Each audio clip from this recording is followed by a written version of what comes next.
Hi guys, welcome to my mini blog. তো আজকে আমরা দিদিরা সবাই মিলে প্ল্যান করেছিলাম স্প্ল্যানেট যাওয়ার, বাট আমাদের লাকটা এতটাই খারাপ যে বাইরে এত বৃষ্টি হচ্ছিল যে আমরা প্ল্যানটা ক্যান্সেল করে তখনই প্ল্যান করলাম যে আমরা যাবো কোয়েস্ট মলে। তো দিদিরা কোনোদিন কোয়েস্ট মলে যায়নি, এজন্য আমরা সবাই মিলে কোয়েস্ট মল যাচ্ছিলাম। প্রচুর লেট হয়েছে আমাদের রাস্তায় এত জ্যামের জন্য। আমরা কোয়েস্ট মলে ঢুকেছি হচ্ছে 7:30টার সময়। ঢুকে গাড়ি ফাড়ি পার্কিং করে আমরা চলে গেছিলাম ডাইরেক্ট হচ্ছে টপ ফ্লোরে। সেখানে কয়েকটা ক্লিপস আমরা নিচ্ছিলাম এদিক ওদিক।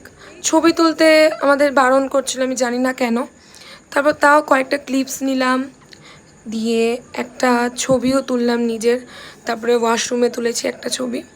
ব্যাস সেখান থেকে বেরিয়ে তাড়াতাড়ি করে আমরা চলে এলাম মাইকেলনগর ধাবায়, কারণ আমাদের খুব খিদে পেয়েছিল। নিলাম রেশমি কাবাব, দিয়ে খেয়েতে আমরা ডাইরেক্ট চলে এলাম বাড়ি।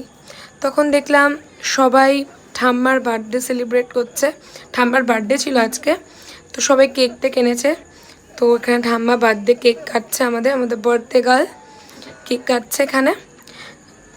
দিয়ে কেক টেক কাটা হয়ে যাওয়ার পর কেকটা সবার মধ্যে ডিস্ট্রিবিউট করে দেওয়া হলো। আমি আর কেক খাইনি, আমাদের ট্রিট দিল আমাদের ঠাম্মা। দিয়ে ব্লগটা এখানেই এন্ড করে দিলাম, কারণ খুব এক্সস্টেড। টাটা।